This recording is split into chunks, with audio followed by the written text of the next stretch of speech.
If you Google compost tea, there are hundreds of different recipes out there. This is what has worked well for me. Mint on the left received compost tea about 2 weeks ago. Mint on the right did not. Your results may vary, but this is what's worked for me. I take a 5-gallon food grade bucket. I think food grade's important. What's really important though is that whatever receptacle you use, it has to have a good tight fitting lid, and it needs to have holes so oxygen can get in. Tight fitting lid will protect your kids.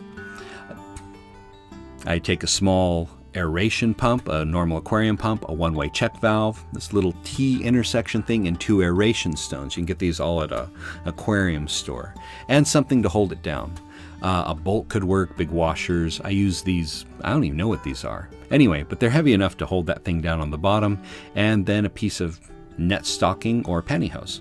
Now, if you're using tap water like I am here, it's really important to get out all the chlorine, and you can get rid of the chlorine by running your air pump for 12 to 24 hours. That'll aerate the water and all the chlorine will kind of bubble out. If you're using rainwater, that's much, much better. But if you can't, just use the tap water. I take about 6-7 cups of compost from my compost in the backyard. You can use bag compost if you want. You just lay that right in here in the water. Just like that, and it doesn't matter if it floats, it'll sink down a little bit, and then you snap that lid on good and tight. So you have your compost, you have nice clean water, you have oxygen. Now you just need to give them something to eat.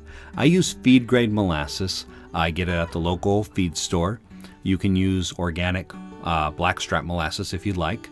I don't know that the microbes can tell. I put in about half a cup. A glurg. I put in a glurg, about a half a cup, 2/3 of a cup.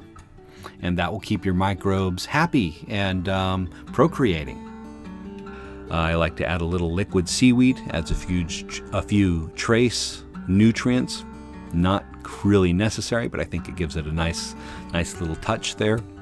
Happy microbes make a happy garden, so I'm told.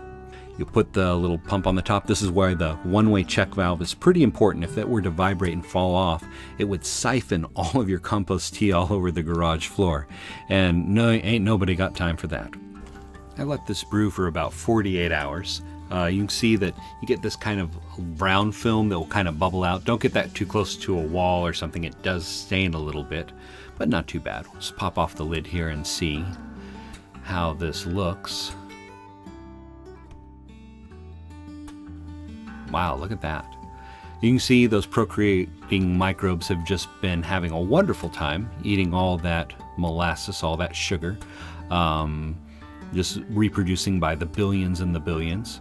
It's about, it looks like Dunkin' Donuts coffee. If there's any Dunkin' Donut coffee lovers out there, I apologize, but this is what it looks like. It's about like that. But even though it doesn't look that appetizing, it's just full of awesome microbes. I like to use the stocking to hold the compost in. That's not necessary by any means. You can just dump it all straight in, but I like to kind of have it filtered because when I use my watering can, I don't have any little pieces of compost gumming up the holes.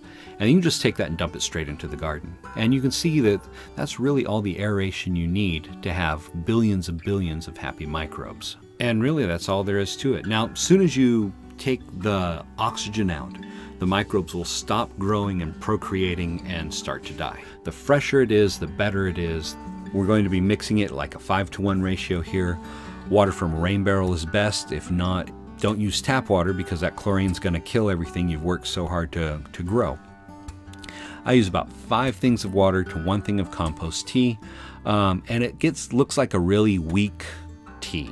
Wow, these analogies, weak coffee, weak tea, but that's what the color is about right. I like to water in the afternoon, gives it a chance for the leaves to absorb it, and it's worked really great for me. If you have any questions or comments, put them below and I'll do my best to answer any questions you might have. Have a great day.